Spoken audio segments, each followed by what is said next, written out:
Manorama group, जो सोचता है वो करता है। आपके अपने सपनों का आशियाना। नमस्कार, आप देख रहे हैं भारत लाइव। आज हम मुद्दे की बात पर हम चर्चा करेंगे। मुद्दे की बात में चर्चा करेंगे जो क्या लालू प्रसाद यादव के मायाजाल में फंस चुके हैं नीतीश, कहीं एनडीए का सत्यानाश न कर दे। अब आप समझ रहे होंगे क्या है मायाजाल, क्या है फंसना। मतलब पूरे देश में कहें जो बीजेपी की टीम मोदी की गारंटी, मोदी की लहर पर चुनाव लड़ रही है, मोदी के चेहरा को आगे किया गया है, लेकिन सबके बीच बिहार में आके वो लहर जातीय लहर के रूप में कन्वर्ट कर दिया गया है। आखिर कन्वर्ट किसने किया, हम बाबा से जानेंगे, जो आखिर मोदी की लहर बिहार आके जातीय लहर में कैसे टर्न हो गया। बाबा से जानेंगे। बाबा, कहा जा रहा है जो मोदी की लहर, मोदी की गारंटी, राम मंदिर, 370, 3 तलाक, सब बिहार आके हवा हो गया। यहाँ एक जातीय लहर के ही आधार पर चुनाव लड़ा रहा है। कभी कभी आप देखे हैं कि अगर दो गोतिया में लड़ाई होता है तो दोनों एक दूसरे से लठम फैटम कर लेता है, और तीसरा छोड़ाने आता है तो दोनों मिलकर के उसी को ठोकने लगता है। बिहार में आपको यदि सरवाइव करना है पॉलिटिकली, तो या तो लालू के खेमा में रहिए या फिर नीतीश के खेमा में रहिए। इन दोनों खेमा से अलग जहाँ हुए आप, तो जैसे डाल पर से गिरा हुआ बंदर को अपने अति में सब नहीं एक्सेप्ट करता है ना, उसी तरह से उसको गिरोह में एक्सेप्ट नहीं करता है। यही कारण है कि भारतीय जनता पार्टी, आपने देखा होगा कि खूंटा गाड़ा हुआ है आरजेडी ऑफिस के बाहर। वो जो मिलर स्कूल है ना, उसके कोना में देखिए वो खूंटा गाड़ा हुआ है, वहीं बंधा करके रहती है भारतीय जनता पार्टी। उसको पता है कि इस खूंटा से जहाँ खुले कि सत्ता से गए। आप इस बात को इस तरह से तो समझ ही गए। अब आगे आपको समझाते हैं कि लालू प्रसाद ने किस तरह से नीतीश कुमार को माया जाल में फंसाया, और माया जाल में फंसा करके इस स्टेज में ला दिया है कि पूरा का पूरा सत्यानाश होने की स्थिति है। हम ये बात क्यों कह रहे हैं? 2 राउंड का चुनाव हो चुका, मोदी की गारंटी, मोदी की लहर। पिछला बार ऐसा देखे थे क्या चुनाव आप? कहीं किसी को इतना जान देने की जरूरत थी क्या? बस एक शब्द नरेंद्र मोदी बोलते थे, वोट अपने आप आ जाता था। अभी 3 चरण भी चुनाव नहीं हुआ, 2 चरण में 9 को सीट पर 5 बार आ गए। प्रधानमंत्री इतना बार आता है चुनाव में? अमित शाह भी आए। निश्चित रूप से कहीं ना कहीं बिहार ने एक ऐसा बिया बो दिया है जो नरेंद्र मोदी को लगता है कि फल ये दे दिया तो उनके लिए घाटे का होगा। नीतीश कुमार सबसे कमजोर कड़ी है, ये बार बार हम कह रहे हैं, लेकिन नीतीश कुमार के कमजोर कड़ी बनाने में सबसे बड़ा अगर योगदान किसी का है तो वो है लालू प्रसाद का। लालू प्रसाद दूर रह करके भी नीतीश कुमार को बंसी फंसा करके, जैसे नहीं देखे हैं आप, फंसा लिए, बंसी लगा करके मछली छोड़ दिया जाता है, उसमें चारा डाल दिया जाता है और उसमें मछली अपने आगे फंस जाती है। नीतीश कुमार उसी तरह से फंस गए। और ये मामला क्या था? तो नीतीश कुमार 2020 में, चिराग पासवान ने बड़ा अच्छी बात कही है, बहुत ही अच्छी बात कही है। कल जब उनसे मीडिया के लोगों ने पूछा कि ये बताइए कि वर्तमान परिस्थिति में बार बार ये कहा जा रहा है कि आप लोग 40 छोड़िए ना, 20 पर भी नहीं टिक पाइएगा, तो उन्होंने कहा कि हाँ, ये जो लोग कह रहे हैं अच्छी बात है कि मुगालते में रहें, लेकिन जिस परिस्थिति में एनडीए है, जिस कॉम्बिनेशन के साथ एनडीए लड़ रहा है, उसमें से 40 में से 39 नहीं होगा। पिछला बार तो 39 हो गया था, इसलिए कि 2 लोग छटके हुए थे, जीतन राम मांझी और उपेंद्र कुशवाहा, वो भी आ गए हैं। तो अब कहाँ कोई जगह बचता है कि एक जो बचा हुआ सीटवा था वो भी चल जाए उधर, एक भी बोहनी नहीं होगा, दांत खोदने के लिए भी सीट नहीं मिलेगा। दूसरी तरफ आप देखिए तो एक और कहानी कही जा रही है। उन्होंने ये कहा कि 2020 की जो बात कर रहे हैं और 75 को विधायक लेकर के जो घूम रहे हैं, क्यों लेके घूम रहे हैं, कभी पूछे हैं उनसे आप? उनके क्रेडिट और मेरिट पे आया है क्या?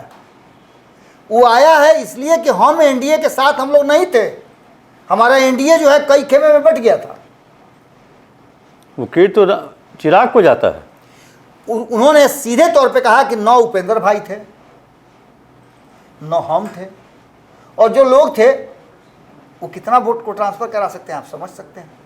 तो ये हमारे बिखरने का कारण था कि 2024 के चुनाव में तेजस्वी यादव को सीट मिल गया 75 को, और उसके दम पर वो चाहते हैं कि हम पूरा जुग जीत गए। सत्ता में क्यों नहीं पहुंच गए? अब जो 2024 की परिस्थिति बनी है, ये 2025 में चीज़ों को बदलेंगी, लेकिन ये चिराग पासवान का आंदोलन है। वो चुनाव लड़ रहे हैं, 5 सीट पे उनके अपने उम्मीदवार हैं, बाकी के 35 सीट पे उनके सहयोगी लड़ रहे हैं, सब पर वो बराबर प्रचार कर रहे हैं, तो क्या कहेंगे हम हार जाएंगे? नेता कोई कहता है जो हारेंगे, सब तो कहता है लेकिन जो समीकरण बना है, उस समीकरण के आधार पर हम और आप तो तथ्यों को रख सकते हैं ना।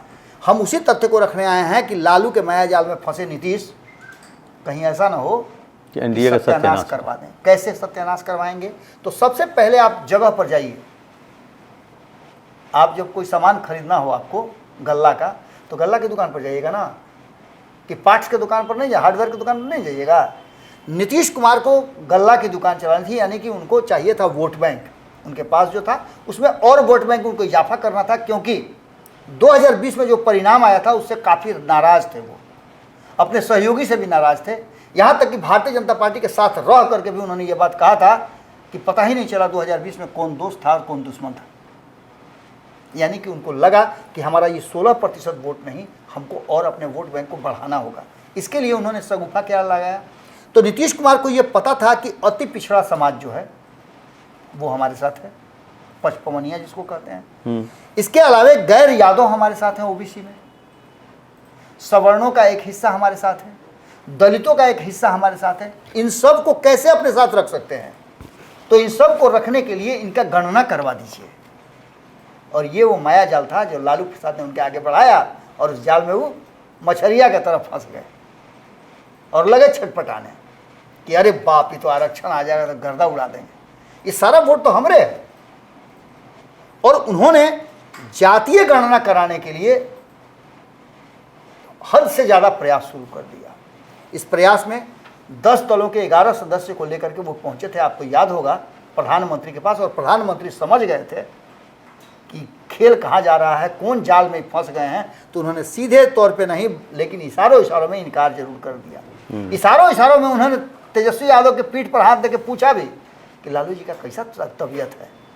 वही समझ जाना चाहिए था नीतीश कुमार को कि यह माया जाल लालू जी का फैलाया हुआ है, लेकिन प्रधानमंत्री साफ बोल नहीं सकते थे। वो तो भाई देश के प्रधानमंत्री हैं। तो ऐसी स्थिति में नीतीश कुमार को यह माया जाल मिल गया, और इस माया जाल पर इतना एग्रेसिव हो गए कि जब एनडीए से बाहर हुए तो इनको लगा कि अब इससे बढ़िया कोई शगुफा नहीं हो सकता है। यही तो वो मौका है जिसको लेकर के हम स्टार बन सकते हैं। लालू प्रसाद मंडल में आए तो हम जातीय गणना में आ जाए। जातीय गणना उन्होंने करवा दिया। इस रिपोर्ट को लेकर के आज भी भ्रांतियां कई हैं, लेकिन एक सबसे बड़ा जो कवाच, जानते हैं ना, कवाच एक ऐसा पौधा होता है जो किसी के देह पर फेंक दिए तो इतना खुजली करता है कि आदमी बेचैन हो जाता है। बिना गोबर लगाए कोई आपको गुंजाइश नहीं है। बिल्कुल इसी तरह का ये जातीय गणना कवाच हो गया है। एक तो इससे संतुष्ट लोग नहीं है, और दूसरा, जिस वर्ग को आप चुन करके लाए हैं और बताए हैं कि आपकी संख्या इतनी है, अब आपके साथ हम तय करें कि चंदन जी आपको 50,000 रुपया हम देंगे, आप मेरे लिए ये वाला काम कर दीजिए। आप तो उसका जोड़ना शुरू कर, उंगली पर जोड़ना शुरू किए कि 50,000 मिलेगा, तो इसमें सबसे पहले क्या करेंगे, तो एक तो कार खरीदेंगे, उसके बाद कार में एक से एक एसेसरीज लगवाएंगे। अच्छा, उसमें डेक बहुत बढ़िया लगवाएंगे, चारों टायर नया रहेगा और 5वां टायर भी नया रखेंगे, कहीं जाए तो पंक्चर नहीं हो। ये सारा चीज़ माइंड में आदमी को बनने लगता है। जैसे ही आपने जातीय गणना का आंकड़ा सामने रखा, सबको पता चल गया कि हम इतना हैं, विरोध भले ही हो। अब सवर्ण का कहना है कि नहीं भाई हम 20% हमको 15 का कह रहे हैं, लेकिन उस 15% पर तो उसका हक है ना, जो सामाजिक रूप से डाटा के रूप में आप सामने ले आकर रख दिए हैं। ईबीसी को 36% आप आंकड़ा दे रहे हैं, तो 36% वो अपना हक मांगेगा ना।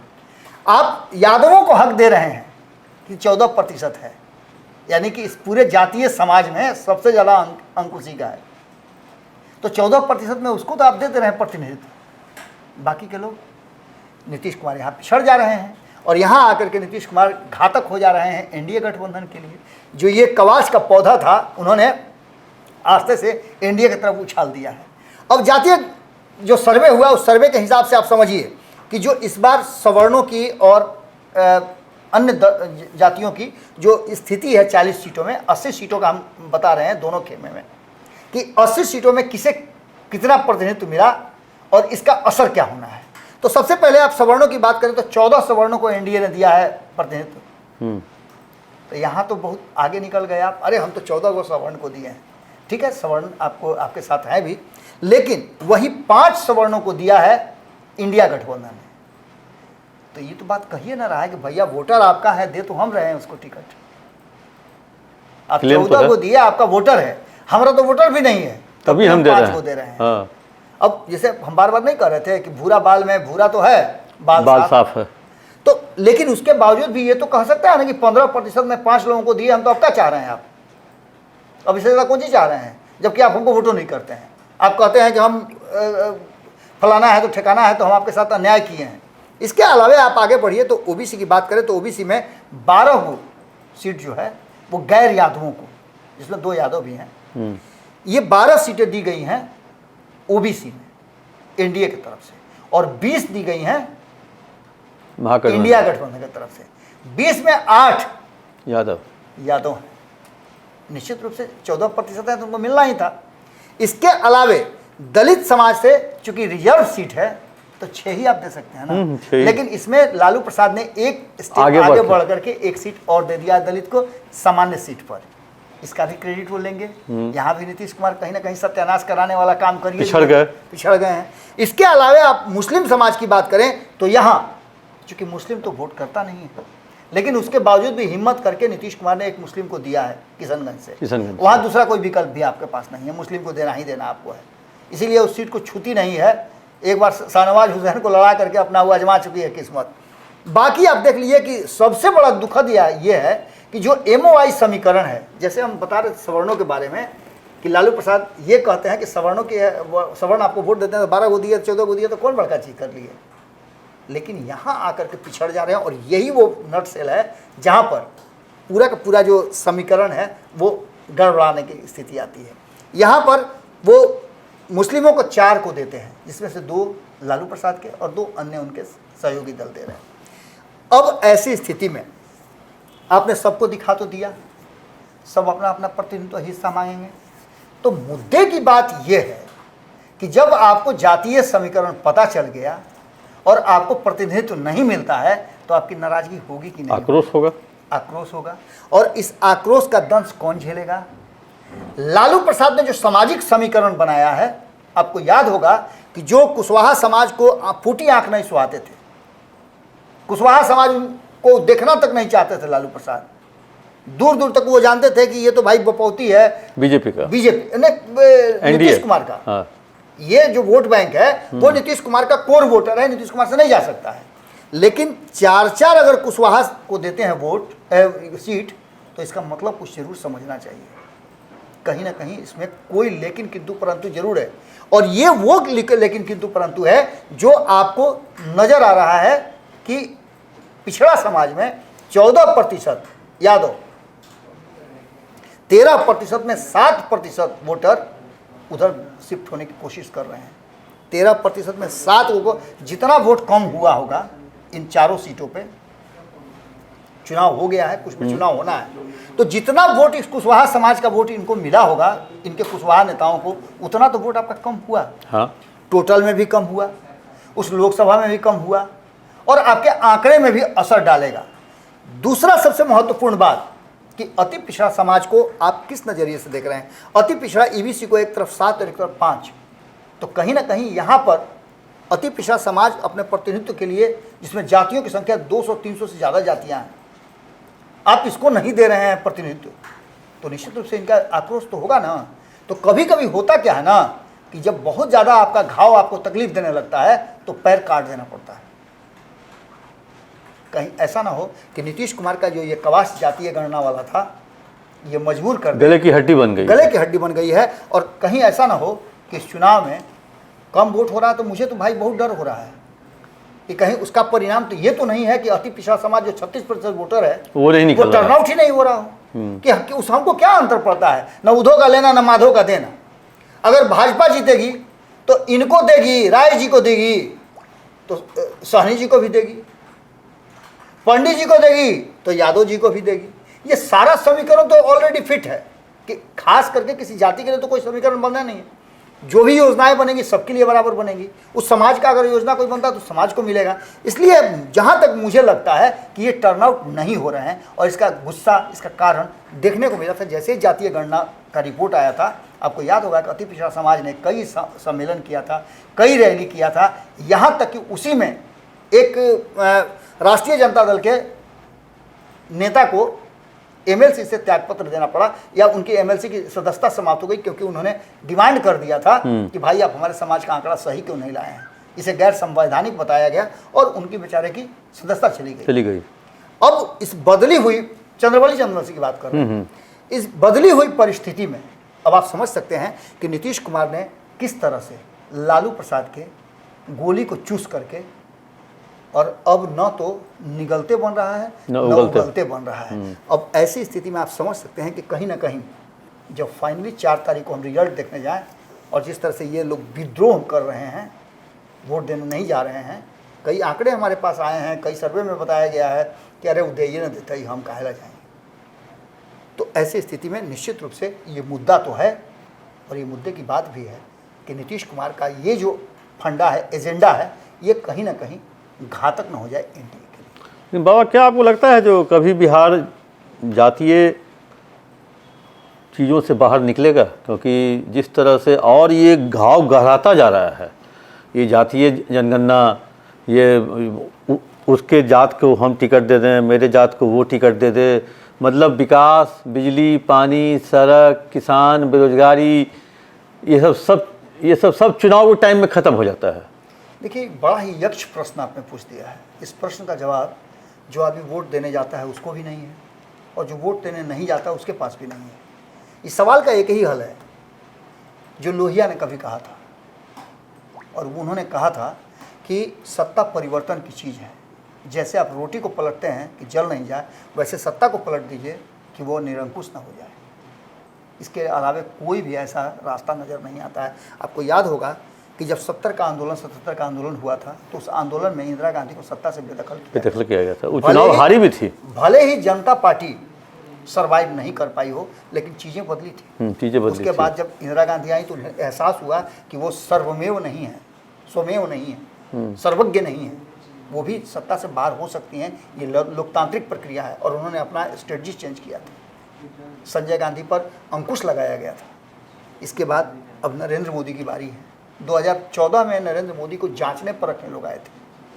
ये दुर्भाग्य है इस देश का कि अटल बिहारी वाजपेयी की सरकार गिर गई।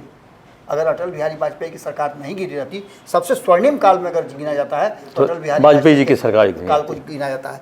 नरेंद्र मोदी ने वादा तो बहुत किया, कोशिश किया कि चलें, लेकिन अंततः वो उसी रेल की पटरी पर चल पड़े, अपना जो बुलेट ट्रेन है उसको लेकर के, जिसमें एक्सीडेंट जरूरी था, एक्सीडेंट होना था।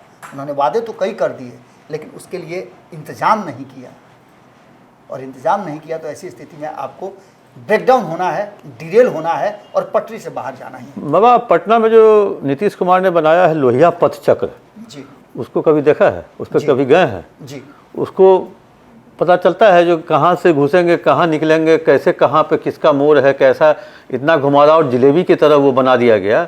लोग उसको कहते हैं, कोई आईएएस अफसर जिनकी पोस्टिंग अच्छी नहीं होती है, वो उनके चहेते आईएएस से बेहतर आईएएस है, कहते हैं जो नीतीश कुमार तो ये ताजमहल बना रहे हैं। देखिए, तो उसी टाइप से नीतीश कुमार ने राजनीति को भी लोहिया पथ चक्र की तरह घुमा दिया है। बिहार की राजनीति को इस तरह घालमेल कर दिया है। इतने जातीय जनगणना, इस जात को उससे जात को, इस जात को उससे जात दिया, उसको इससे हटा दिया, वहाँ से उसको मिला दिया, वहाँ उसको गिरा दिया। मतलब वो अभी देखिए अनंत सिंह बाहर आ गए, इसी अनंत सिंह को जेल भिजवाया गया था इसी सरकार के द्वारा। तो रमा सिंह फिर एलजेपी में चले गए, खोज के लाया गया था। आनंद मोहन को फिर बाहर कर दिया गया जेल से बाहर।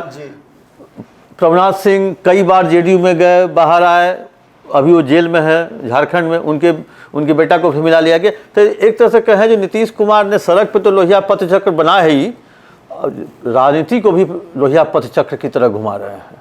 चंदन जी, आपने जो सवाल भी किया और जवाब भी आपने दे दिया कि नीतीश कुमार के 18 साल की उपलब्धि अगर कुछ है तो वो यही है, चाहे जहाँ भी रहेंगे हम लोहिया पथ चक्र वाले कुर्सी पर रहेंगे। यानी कि इस बिहार की सत्ता पर एक खबर आप लोग किए, हम देख करके बड़ा अच्छा लगा कि नीतीश कुमार कभी भी कुछ कर सकते हैं, कोई उनका अल्टी पल्टी मार भरोसा सकते नहीं है। हैं। तो ऐसी स्थिति में एक बात तो आप समझ लीजिए कि जो चीज़ें सामने नजर आई हैं, जिस तरह से दोनों भाई मिल करके, जब आप देखिएगा कि नीतीश कुमार एनडीए में रहते हैं तो उनका महागठबंधन से बहुत अच्छा रिश्ता रहता है।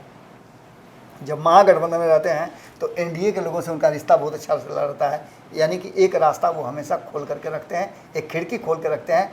याद होगा आपको, आपने भारत लाइव देखा भी होगा, तो हम लगातार ये कह रहे थे कि आखिर हरिवंश को क्यों नहीं अब तक सजा दी गई, और हरिवंश ही वो रास्ता है। आपको याद होगा कि सरकार बदलने के 4 दिन पहले हरिवंश आए थे। हरिवंश आए तो हमने उस समय भी खबर किया था कि हरिवंश यूं ही नहीं आए हैं, कुछ मैसेज लेके आए हैं। अगर कानी उंगली में आपको ठेस लग जाए तो आप गर्दन का ऑपरेशन नहीं कराते हैं। वो आए थे कानी उंगली के ठेस दिखाने के लिए और गर्दन का ऑपरेशन करके गए हैं। पता था हम लोगों को कि वहाँ से उस संदेश लेकर के आए हैं, और वो संदेश सत्ता परिवर्तन का ही है। लोग कहता है नीतीश कुमार कहीं भी जाते हैं तो एक सेट कपड़ा लेके हमेशा अपने साथ चलते हैं। बिल्कुल बिल्कुल। कहाँ कब कपड़ा बदलना पड़े। आप सोचिए ना कि ये तो इतिहास है ना, है ये ग्रीनिच बुक में डालने वाला बात है कि अब तक इन 4 टर्म के चुनाव में वो आधा दर्जन से ज़्यादा बार मुख्यमंत्री का शपथ ले चुके 9 बार 9 बार ले चुके हैं। मैंने पौने दर्जन कहिए इसको, हाँ पौने दर्जन बार ले चुके हैं, और हो सकता है कि 25 पूरा होते होते एक आध बार और ले लें। हाँ, हाँ संभावना है 4 जून के बाद। जैसे लालू प्रसाद कहते थे ना कि हम लोग सब मिल करके और 11 गो परिवार हैं, एगो टीम तैयार कर लिए हैं, उसी तरह से नीतीश कुमार भी 12 को जब तक नहीं पुराएंगे तब तक उनको लगता है कि 12 नहीं पूरेगा, 9 बार ले लिए हैं, 10वां बार ले लेंगे जी। और हमको अंदाजा है जो, क्योंकि नीतीश कुमार को बीजेपी का वोट, जो बीजेपी का कोर वोटर है उनसे नाराज है। अब मात्र कारण है, लोगों से बात हुई है, भारत लाइव की टीम ने बात की है, कई और चैनलों ने भी सर्वे किया है, एकमात्र कारण है बीजेपी के वोटर की नाराजगी। ये इतना अल्टा पलटा करते हैं ना, पलटू राम, भरोसा नहीं होता, भरोसा लोगों को अब नहीं रहा नीतीश कुमार पे। मुद्दे की बात में हम लोग बात कर रहे थे जो बिहार में मोदी की गारंटी या जातीय लहर, मोदी के नाम पे चुनाव लड़ा जा रहा है कि बिहार में जातीय लहर, क्या लालू यादव का मायाजाल में फंस चुके हैं नीतीश, और इसका खामियाजा कहीं एनडीए को न भुगतना पड़े। आप देखते रहिए भारत लाइव, अपना कमेंट जरूर हमारे कमेंट बॉक्स में डालें, कैसा लगा ये कार्यक्रम। पनोरमा ग्रुप, जो सोचता है वो करता है। अगर ये वीडियो पसंद आई और वह बिहार के राजनीति और बिहारियत से सरोकार रखेनी तो सब्सक्राइब बटन दबा के चैनल के सब्सक्राइब कर ली। ओजे वो घंटी बा, ओकरा बटन दबा देला से कुल सटीक और मारक खबर रुआ मुफ्त में मिल जाई।